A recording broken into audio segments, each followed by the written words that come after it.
Hey everyone, it's Denise Brown from the Caregiving Years Training Academy. I am thrilled and delighted to be with my good friend, Bruce McIntyre. Hi, Bruce. Hey there.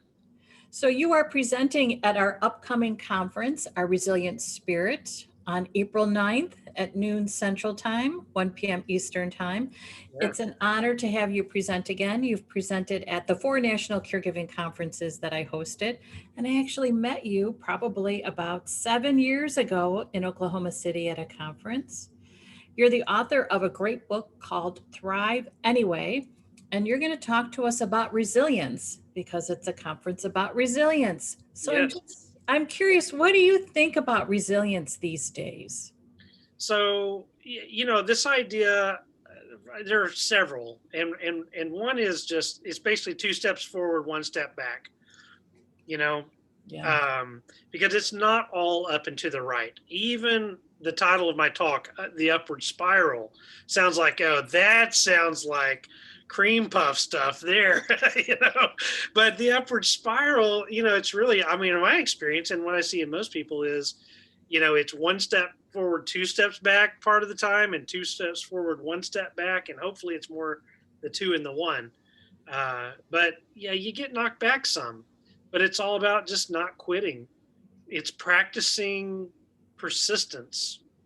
And after a day or hours or weeks or months of not feeling like it, you pick it up again, keep going again. It's just so resilience is a lot about not giving up. And it doesn't seem glamorous when you're doing it.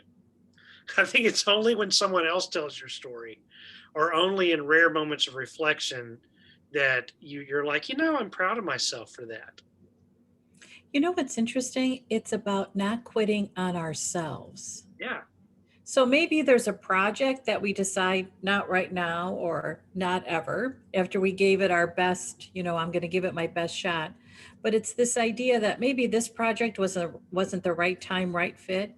There's another one for me. So I'm going to try again in a different way. I think that is truly what we're thinking about as it relates to resilience, Yep. not giving up on ourselves. So, what helps you stay connected to, okay, this is hard and I'm going to keep going? Yeah. So, I mean, I mean, I'm just as prone to want to give up or quit as anyone else, I think. But uh, I guess the things that keep me going is part of it is you think about um, bigger picture, larger commitment that kind of can drive you a little bit. But it's not always the big things. Sometimes it's the small things. And so for me, it's the small practices of replenishing my well being and my perspective. So even those little step out on the porch, regain my perspective, go on a 5-minute walk up and down the sidewalk. Okay, clear my head. Let's look at this clearly again. And then I know in my best self, I want to keep going. I want to push forward. I want to get through hard things. I know I can do hard things. I just don't want to do them. I'd rather not, you know. but so I think a lot of times it's just those quick ways to kind of clear my perspective and remind myself of my better thoughts. Gets me I, back on track. I track. I love your honesty. We don't want to do the hard stuff. We want life to be easy. And then sometimes it feels like life lets us down because it's not easy. Right. And then we get kind of discouraged, which really is, I guess, if you were to think about the opposite of resilience, maybe it's just feeling so discouraged that you are like, I'm going to quit. Yeah. So how do you avoid that level of discouragement? Well, I mean, the discouragement usually comes with a certain degree of overwhelm, Yeah. like, Yep. like for instance, mom can't live at home alone anymore. It's time to move mom. Okay, well, that's fine. There's only like 772 things to do, so it's very overwhelming to think of those big things. So for me, a principle I've gone with for years is actually out of a business book by the Heath brothers, and it's just all about chunk it down, you know. And so, like, I'll ask myself this all the time: what is reality right now? How do I chunk this down? what do I actually need to do next?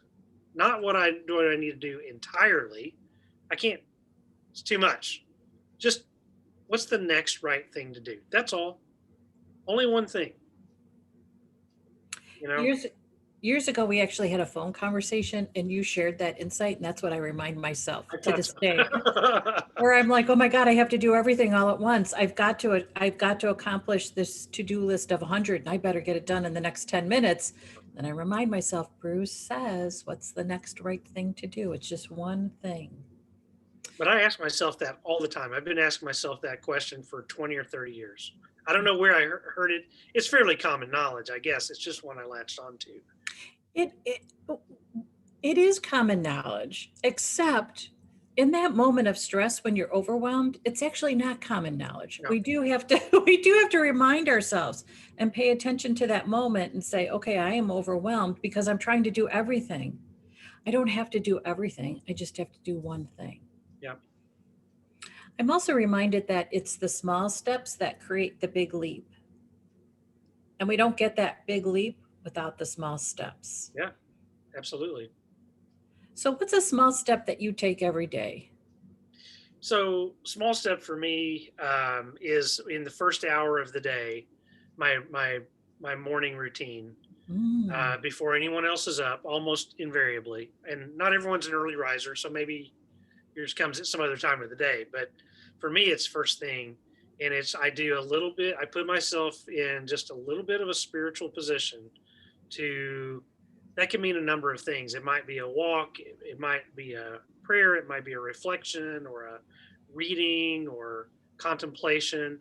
But in maybe 3 minutes, you know, maybe not even very much, but just a little bit of a spiritual focus. I do a little bit of positive brain exercise for about 5 minutes. I have on my Evernote app on my phone my playlist of my better thoughts.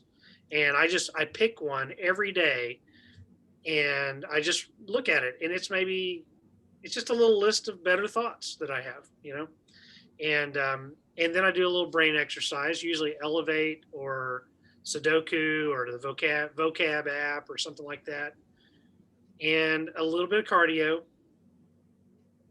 and that's it. That's my morning routine, and so that's depending on which components are a part of that.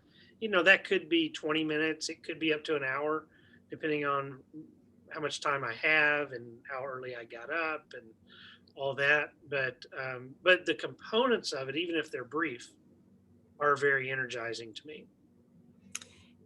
We talked before we started recording about a book that you are in process of having edited.